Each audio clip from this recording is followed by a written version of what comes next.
이번에 분석할 경기는 8월 21일 늦은 저녁부터 진행하는 UEL 유로파리그 해외 축구 경기입니다. 토방에서 여러분의 머리를 식혀드리기 위해 준비한 분석입니다.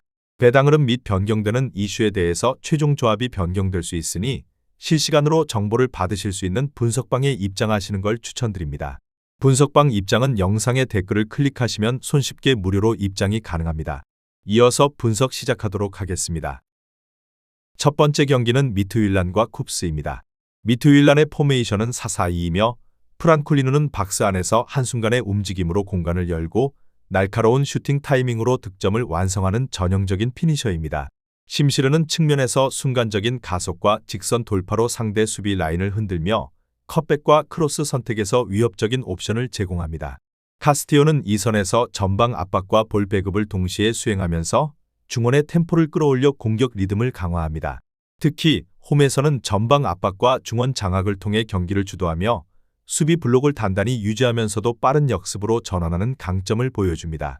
프란쿨리누의 결정력이 살아나면 상대 수비가 낮게 내려서더라도 경기 흐름을 바꿀 수 있는 힘을 지녔습니다. 또한 미트윌란은 세트피스 상황에서도 제공권과 세밀한 타이밍으로 꾸준히 득점 기회를 창출합니다. 쿱스의 포메이션은 4-3-3이며 페난에는 박스 근처에서 타이밍 있는 슈팅 감각을 갖췄지만 압박 강도가 높아지면 볼 소유에서 자주 흔들립니다. 루오피는 측면에서 속도를 살려 돌파를 시도하지만 수비 전환 시 뒷공간을 쉽게 내주며 집중력이 떨어지는 단점이 있습니다. 아리프는 중원에서 연결고리를 맞지만 전개 속도가 느려 빠른 압박에 걸리면 볼 순환이 끊기는 경우가 많습니다. 공격 루트가 단조롭고 크로스에 치중하는 경우가 많아 수비 간격이 좁혀지면 돌파구를 찾기 어렵습니다. 특히 원정에서는 체력 저하가 두드러져 후반으로 갈수록 압박 강도가 떨어지며 뒷공간이 쉽게 열리는 장면이 반복됩니다. 경기 후반 뒷심 부족은 곧바로 실점으로 이어지는 치명적 약점으로 연결됩니다. 결론을 말씀드리자면 미트윌란은 프란쿨리누의 문전 결정력, 심시르의 폭발적인 돌파, 카스티오의 중원 압박과 배급이 완벽히 맞물리고 있습니다. 세트피스와 전방 압박을 동시에 활용하면서 홈에서의 경기력은 더욱 단단하게 다져지고 있습니다. 반면 쿱스는 단조로운 공격 패턴과 후반 체력 저하라는 구조적 약점을 극복하지 못하고 있습니다. 특히 중원 연결이 느려지고 수비 전환에서 간격이 벌어지는 순간이 반복됩니다. 이 차이는 시간이 흐를수록 경기 전체 흐름을 미트윌란 쪽으로 확실히 당겨올 가능성이 높습니다. 미트윌란의 승리와 오버를 추천드리는 경기입니다. 두 번째 경기는 말메와 시그마입니다. 말메의 포메이션은 4-4-2이며 학사바노빅은 최전방에서 몸싸움과 제공권 장악에 능해 세컨드 볼 연결과 마무리까지 책임지는 스트라이커입니다. 볼리는 측면에서 속도를 살려 직선 돌파와 크로스를 이어가며 수비 가담까지 겸해 팀 밸런스를 잡아주는 자원입니다. 로젠그렌은 중원에서 볼 배급과 템포 조율에 뛰어나며 순간적인 전진 패스로 전방 공격을 활발하게 만듭니다. 특히 이 조합은 빠른 측면 전개와 중앙 침투를 동시에 가동하며 상대 수비 라인을 흔드는 데 최적화되어 있습니다. 홈에서의 강한 압박과 높은 점유율 기반 플레이는 이번 경기도 말메가 주도권을 장악할 핵심 무기입니다. 시그마의 포메이션은 4-2-3-1이며 타자니는 전방 압박과 침투 타이밍이 날카롭지만 제공권 싸움에서는 한계를 드러냅니다. 자노셰크는 중원에서 볼 배급과 전환 능력을 갖췄으나 압박 강도에 따라 기복이 크고 템포를 잃는 장면이 자주 나옵니다. 브라이트는 측면 돌파와 거신 플레이로 위협을 가하지만 수비 전환 시 뒷공간이 쉽게 노출되는 단점이 있습니다. 무엇보다 원정에서는 수비 블록을 내려 두 줄 수비로 버티는 경우가 많지만 강한 압박을 받을 때 탈압박 능력이 부족합니다. 이 흐름은 결국 말메의 전방 압박과 빠른 전개에 뚫릴 수 있는 구조적 약점으로 이어집니다. 결론을 말씀드리자면 말메는 학사바노빅의 제공권과 볼린의 측면 활약을 앞세워 다채로운 공격 루트를 만들어내고 있습니다. 로젠그렌이 중원에서 전개 템포를 조율하면서 중앙과 측면이 동시에 살아나는 공격 패턴이 강화되고 있습니다. 반면 올로모우츠는 자노셰크 의존도가 크고 압박 강도에 따라 쉽게 흔들리는 전개 불안이 반복되고 있습니다. 브라이트의 단독 돌파는 날카롭지만 뒷공간 노출 문제로 수비 안정감은 떨어집니다. 결국 이 경기는 압박 강도와 전술 응집력에서 앞선 말메가 승부를 가져갈 가능성이 높습니다. 말메의 승리와 언더를 추천드리는 경기입니다. 세 번째 경기는 SK 브란과 라르나카입니다. 브란의 포메이션은 4-3-3이며 매그너스는 중앙에서 제공권과 대인마킹의 강점을 가진 수비형 자원으로 공중볼 경합에서 우위를 점하며 후방 안정감을 책임집니다. 마티세는 전방 침투 타이밍과 골 결정력이 돋보이는 스트라이커로 박스 안에서 한 번의 터치로 흐름을 바꿀 수 있습니다. 콤비그는 중원에서 전진 패스와 템포 조율에 능해 공격 전개와 수비 전환을 모두 커버하는 다재다능한 미드필더입니다. 최근 브라는 압박 라인을 높여 상대 빌드업을 차단하며 짧은 템포 전환으로 측면과 중앙을 동시에 공략하는 패턴이 완성 단계에 접어들었습니다.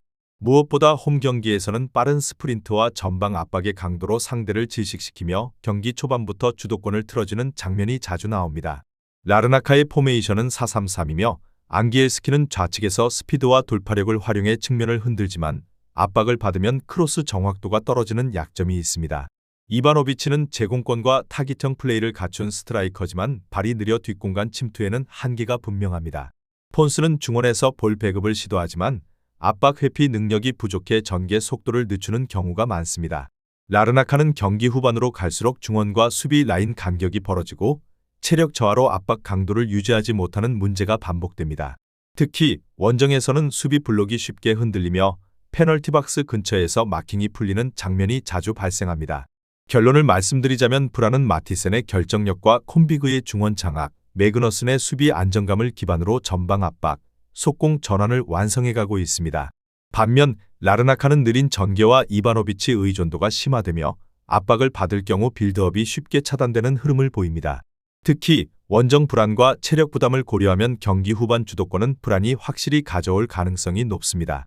결국 이 경기는 브란이 압박 강도와 전환 속도에서 우위를 점하며 상대를 몰아붙이는 시나리오로 흘러갈 전망입니다.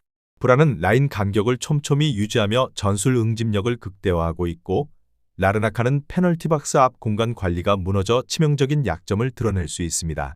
브란의 승리와 오버를 추천드리는 경기입니다. 다음 경기 분석에 앞서 여러분들께 중요한 한 가지를 알려드리려고 합니다. 모든 사람들이 각자의 분석법이 있고 다양한 루틴이 존재합니다.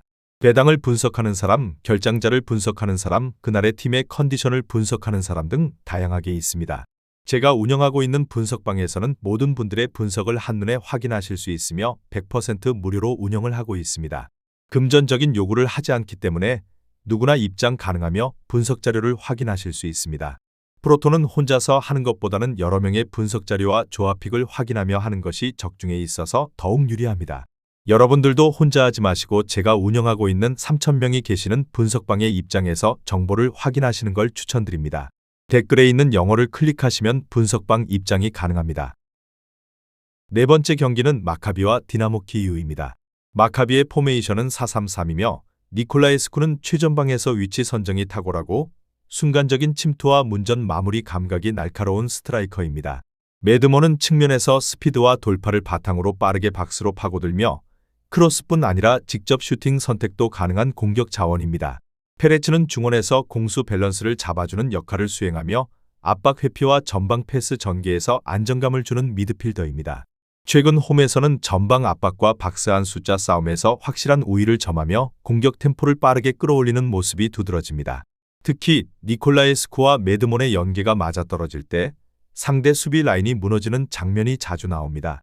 디나모 키이우의 포메이션은 4-3-3이며 바나트는 제공권과 피지컬을 활용한 포스트 플레이의 강점이 있지만 활동 반경이 제한적입니다.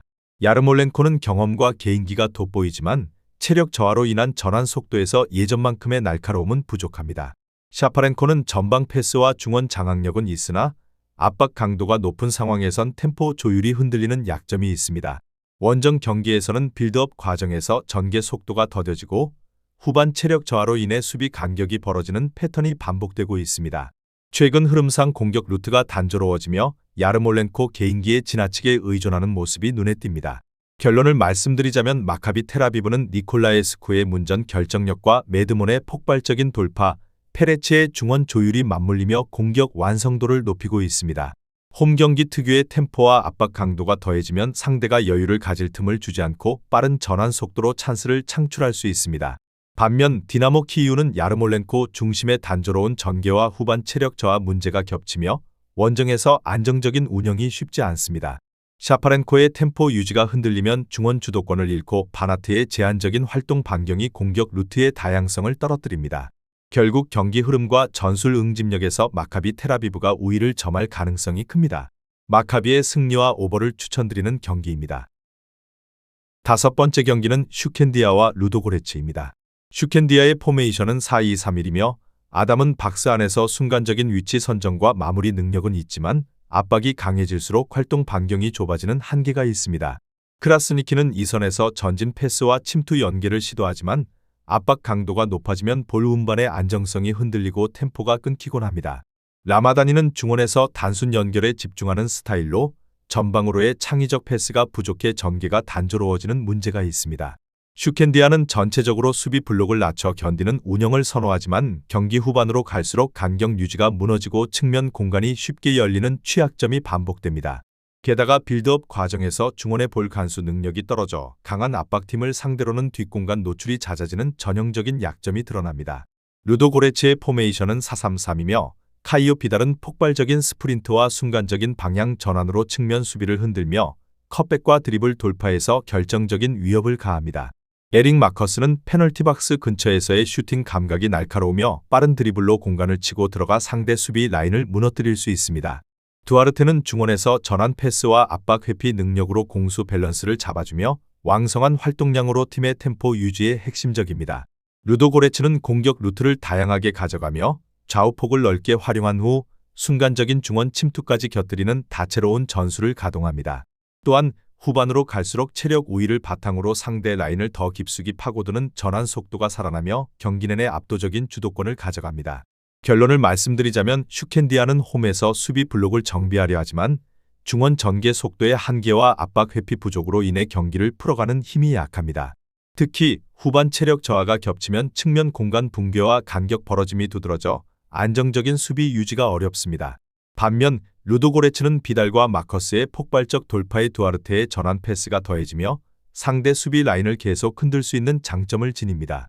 루도고레츠는 단순 점유율에 머무르지 않고 전환 템포를 통해 상대 뒷공간을 효율적으로 공략할 수 있습니다. 결국 체력, 템포, 전술 다양성에서 분명한 격차가 존재하며 이번 경기는 루도고레츠가 주도권을 장악할 확률이 높습니다. 루도고레츠의 승리와 오버를 추천드리는 경기입니다. 여섯 번째 경기는 파나시나이코스와 삼순스포르입니다. 파나시나이코스의 포메이션은 4-3-3이며 스비데르스키는 문전에서 반박자 빠른 슈팅과 위치 선정으로 득점을 책임지는 스트라이커입니다. 펠리스트리는 측면에서 폭발적인 스프린트와 날카로운 컷신으로 상대 수비를 흔드는 윙어로 1대1 상황에서 위협적인 장면을 자주 만듭니다. 막시모비치는 중원에서 공수 연결고리 역할을 하며 전방 압박과 수비 커버를 동시에 소화하는 안정적인 자원입니다. 특히 이 조합은 전방에서 압박과 빠른 전환을 동시에 가동할 수 있어 상대가 뒷공간에서 여유를 갖지 못하도록 만듭니다. 홈에서는 높은 점유율과 전술적 응집력이 어우러져 공격 루트가 다양하게 살아나는 구조를 보여줍니다. 삼순의 포메이션은 4-2-3-1이며 마리우스는 제공권과 피지컬을 활용한 전방 버티기가 강점이나 기동력에서 한계를 보입니다. 디마타는 순간적인 침투와 마무리 감각은 있지만 압박이 강할 때 볼 소유가 오래 가지 못합니다. 홀스는 측면에서 드리블 돌파를 시도하지만 전환 상황에서 수비로 돌아오는 속도가 느려 뒷공간이 쉽게 열리곤 합니다. 특히 원정에서는 중원 압박 강도가 떨어지며 템포가 느려지는 장면이 잦아 공격 전개가 단조롭습니다. 이 흐름은 파나시나이코스의 전방 압박과 빠른 템포 전환에 쉽게 무너질 수 있는 약점입니다. 결론을 말씀드리자면 파나시나이코스는 스비데르스키의 결정력과 펠리스트리의 폭발적인 측면 돌파가 팀 공격의 날카로움을 살리고 있습니다. 막시모비치의 중원 장악은 공수 밸런스를 잡아주며 상대 압박을 무력화하는 안정감을 제공합니다. 반면 삼순스포르는 전방에서 마리우스와 디마타에 의존하는 패턴이 뚜렷하고 중원 전개 속도가 떨어집니다. 홀스의 개인 돌파는 위협적이지만 수비 가담이 늦어 조직적인 압박을 버티기 어렵습니다. 결국 이 경기는 전술 응집력과 압박 강도에서 앞선 파나시나이코스가 주도권을 잡을 가능성이 높습니다. 파나시나이코스의 승리와 언더를 추천드리는 경기입니다. 일곱 번째 경기는 슬로반과 영보이스입니다. 슬로반의 포메이션은 4-3-3이며 스텔레츠는 박스 안에서의 위치 선정과 결정적인 순간 한 방이 강점이지만 전방 압박에서의 활동량은 제한적입니다. 마크는 중원에서 안정적인 패스 배급과 템포 조율을 맡고 있으나 강한 압박을 받으면 전개 속도가 쉽게 늦춰집니다. 톨리치는 전진 패스와 슈팅 시도로 공격 전개에 가담하지만 수비 전환에서 뒷공간 커버가 불안합니다. 무엇보다 에이스 블라디미르 바이스의 퇴장 징계 결장은 전술의 균형을 무너뜨리는 치명타입니다. 최근 슬로바는 빌드업 연결이 느려 전방 침투와 측면 공략에서 완성도가 떨어지고 있으며 경기 후반으로 갈수록 압박 강도가 유지되지 못하는 문제가 반복됩니다.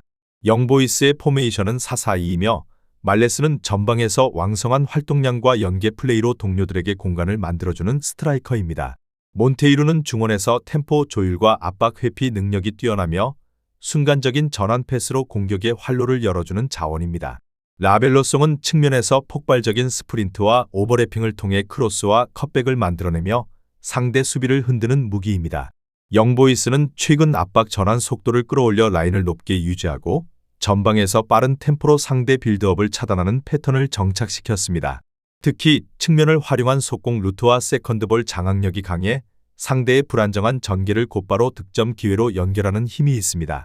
결론을 말씀드리자면 슬로바는 바이스 결장으로 인해 공격 전개에서 창의성이 떨어지고 중원 장악력에도 공백이 뚜렷하게 드러나고 있습니다.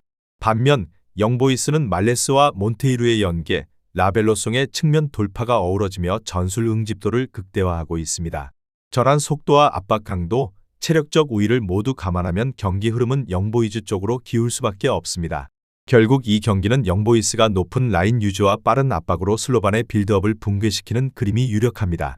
슬로반은 라인 간격이 쉽게 벌어지는 문제까지 겹쳐 후반으로 갈수록 실점 가능성이 급격히 높아질 수 있습니다. 영보이스의 승리와 오버를 추천드리는 경기입니다. 본인의 생각과 비슷하다면 한번 도전해보시는 것도 나쁘지 않다고 판단됩니다. 내일 새로운 영상으로 찾아뵙겠습니다. 시청해주셔서 감사합니다. 프로토는 단지 운으로 하는 게임이 절대 아닙니다. 모든 분야의 전문가들이 존재하듯 프로토도 분명 전문가들이 존재합니다. 경기 시작 전에 다양한 분석 자료 확인은 필수이며 가장 중요한 정보력이 수익의 80% 이상 지분을 차지하고 있습니다.